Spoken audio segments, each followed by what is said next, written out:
Hi everyone. So today I thought I will create another painting for my son's room, or the collage frames that I have on the wall, and I want to paint this bird. Now I'm kind of talking quietly for now just because he seems to be napping, and but I'm sure he'll join us soon.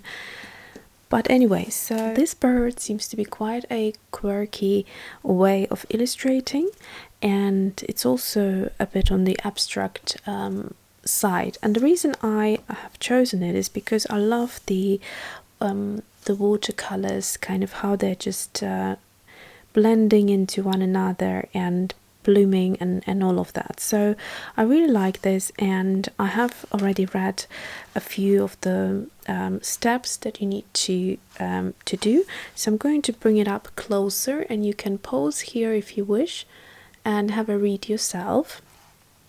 But basically I won't be using the same colors because it's a little bit too dark, and I want to mix up complementary colors to what the bunny illustration already is, the colors that I have used in that illustration. And so this is from the book If You're Bored with Watercolor, Read This Book by Veronica, Ballart, Lilja. And I love this book. It's super inspiring, and it's got so many different techniques here. It's not just it's everything watercolor related, but there is some collages, there is some techniques. Here she's using some embroidery as well with watercolor, so quite literally everything and anything. But I think I have done a book review, and you should look in the playlist. I think it should be under there. So for the paper I will be using the same one that I used for the bunny illustration, which is this cheapy kind of tiger aquarelle block, and it's supposed to be 300 GSM, and it's super easy, and it kind of is a bit more whiter. It's not a bluish white, you know, those two harsh whites. It's whiter than an off-white.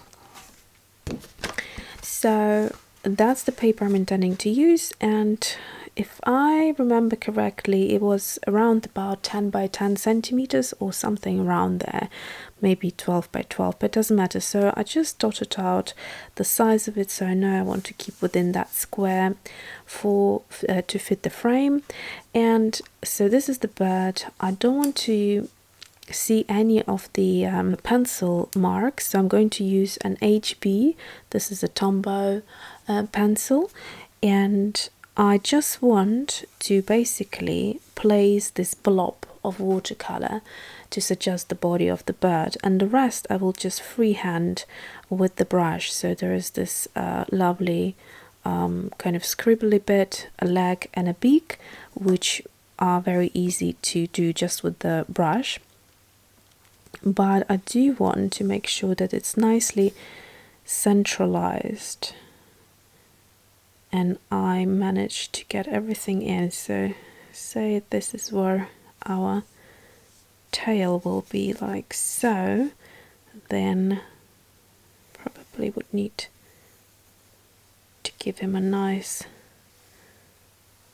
body like that. And I suppose I'll give him a short leg because there isn't much space here.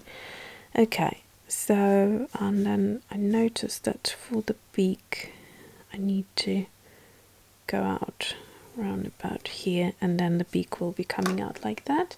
So that's just very easy. I can never find my pencil eraser pen just because I misplace it every time, so it end up looking for ages.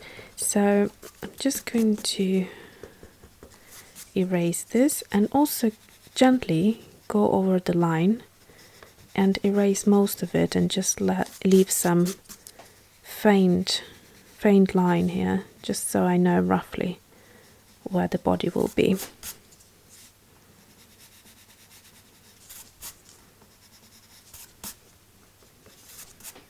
So round about here, so that's good.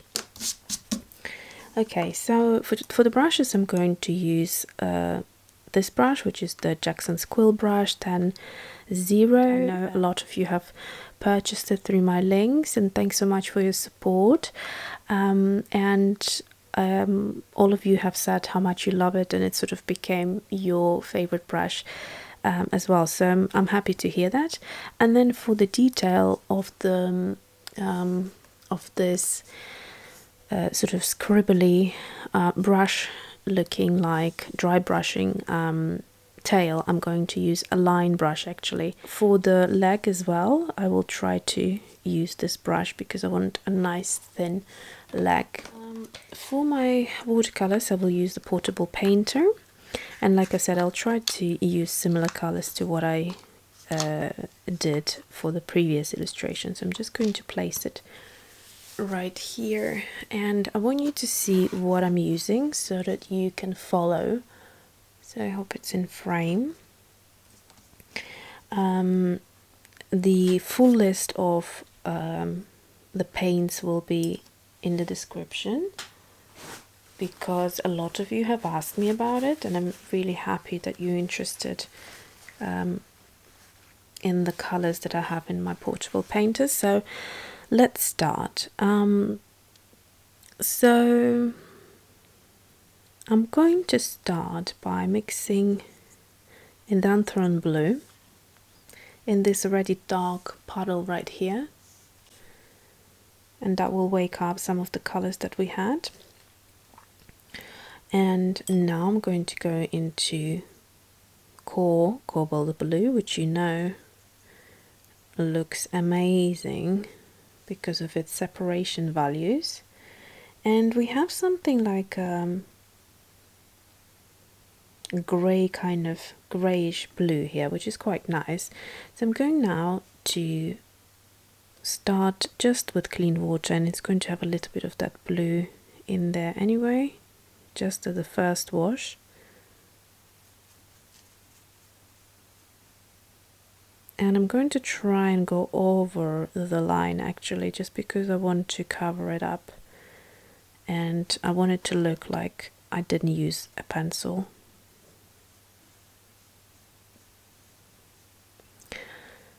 And then I'm just going to cover the whole thing. I like to leave some highlights just because, I don't know, can't really explain why, but I like the look of it. So I'm going to now do the blooming effect. I'm going to go very close to the line, like so. Because I'm holding my watercolor block at an angle, the watercolor is going to go slightly down and settle here. So I can use a dry brush and just suck up a little bit of that color. So I'm going to now mix in some of the Indanthrone blue and add it in the areas where I want it to be the darkest. So basically where the black has been used in the original illustration, I'm going to go with the blue. And also here. So the watercolor here is starting to dry out because naturally it has gone down the water, and so there's minimal water left here. So you have to keep that in mind. And I'm also kind of thinking of adding a little bit of pink. So I'm going to go into Daniel Smith Quinacridone Pink and add it here, which then obviously goes into purple. But I just want a little bit of that kind of color here and there, just to break it down. And now I'm going to go in with the pure Quinacridone Pink. And because it's a little bit too harsh now, I'm going to take some water and try to blend it in a little bit. Now it looks nice.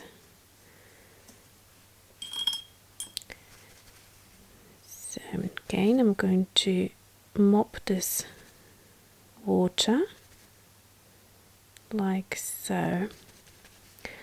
And then I'm going to go again into the Indanthrone blue and Cobalt Blue, and also touch it here and there on top of the pink just to blend it in a little bit more and create some interesting textures. Now I want to mix up a color similar to a grey.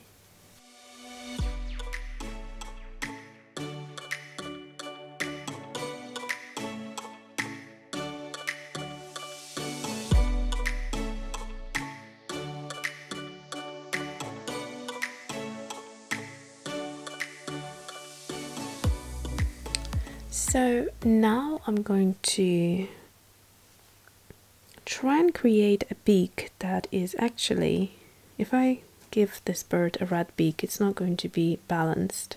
So I'm going to go into Sennelier Helios Purple, and I'm going to kind of mute it down a little bit, but I want it to be nice and dark. So this would look quite nice as a beak, and I will try, no, it needs to be pinker still.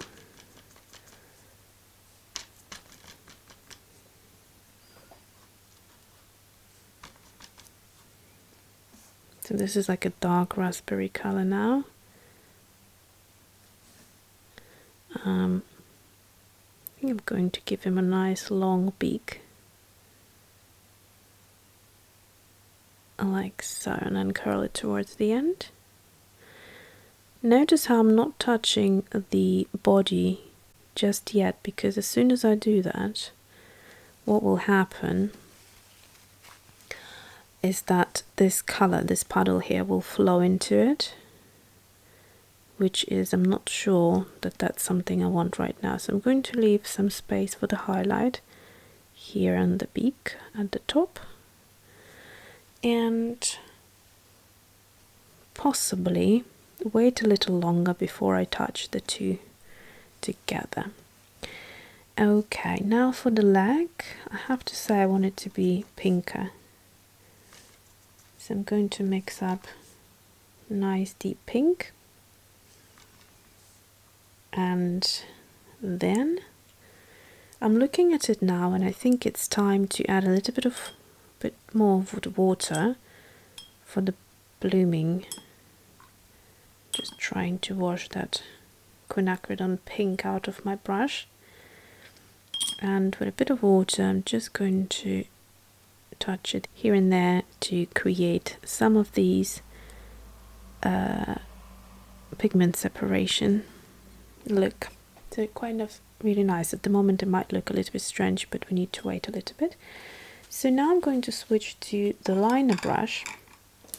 So this is a size 2. I'm just going to wet it, and you can see it's giving me a nice long brush to work with. I would never advise to go in with this brush into the pan, because you're going to damage it really quickly. So make sure you mix up a puddle of watercolor on the palette and have it ready, and then work with your brush. So I'm going to create a leg, and it looks like this leg would be quite short, and I'm going to kind of do something like that, and I think it looks quite nice. And then I'm going to thicken the base of it like that. So this brush is really cool for this sort of like a hair-like effect, and if I want to actually correct this line and make it straighter, because it's such a detailed brush, I can go in and do that. So you can see now. And now I'll try to connect the beak to the body and let the watercolor flow in a little bit. Oop. Now let's try and correct this mistake. Here we go. Perfect. And I'm going to make it even longer and come to a very, very pointy point, just because I like this look. why not? So the proportions are quite different, but I do like it. My bird seems to be kind of looking like a Tim Burton style again. It's just something I really like. And now let's kind of just have fun and create these feathers and just let the brush go and do the work. So sometimes I'm pressing on the brush harder and sometimes I'm just letting it go. I don't like this long one, which I'll try to correct quickly with this other brush and see if I can get it to move and lift it a little bit more. So this is now, I like it better without it. Okay, so this is better now. Just because they're a little bit too long and I don't want them there. So that's a good little advice of what to do if you want to correct a mistake. So I feel like I want to put some of the darker color through as well. So I'm going to mix up a little bit of Indanthrone blue into this and a bit of cobalt blue, and I'm going to use this color for adding just a couple of the feathers into the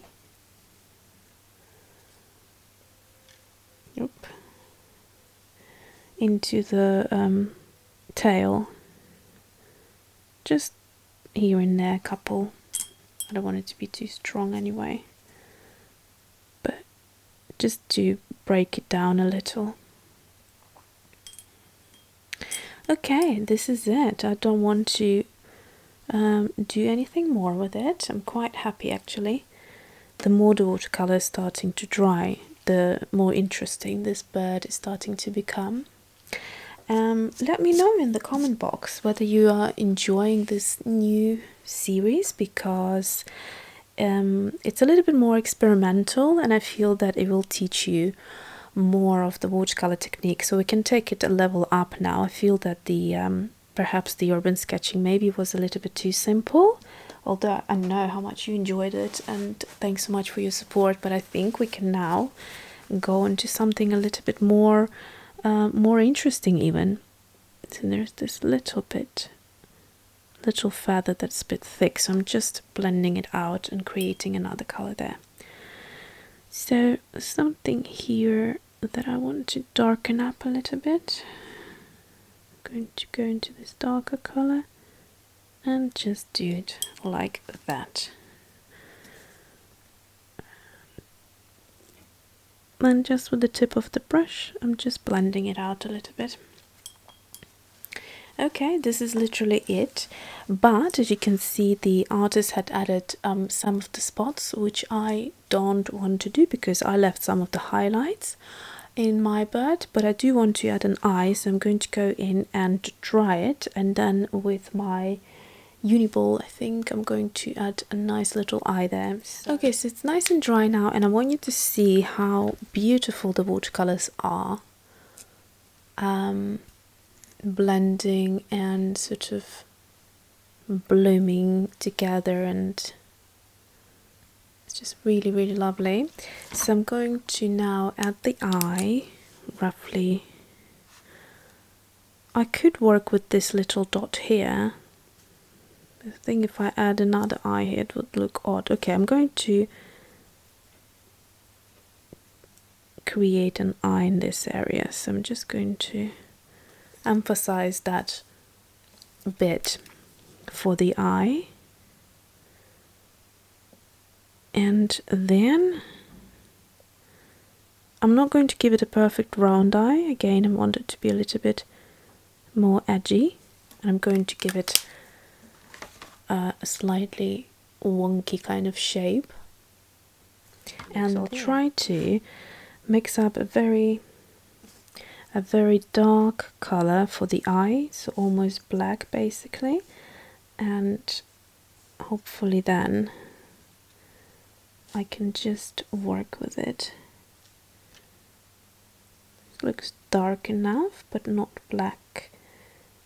Okay, I'm just going to go in a couple of times and just really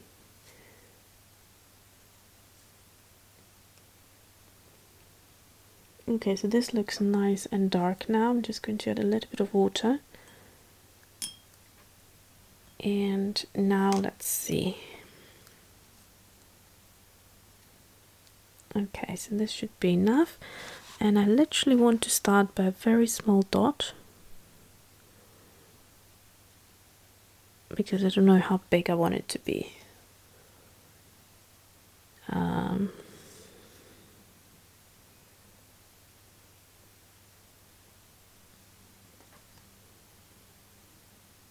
Okay, I don't want it to be a focal point, but I do want it to be to look like an eye. So I think maybe just a tiny little bit bigger.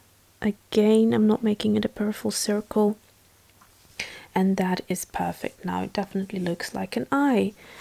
So that is our quirky little bird done. So I hope you enjoyed. I really enjoyed. I love this book, and every time I need a bit of inspiration, I have a little flip through and get some ideas. So thanks for watching, and see you soon.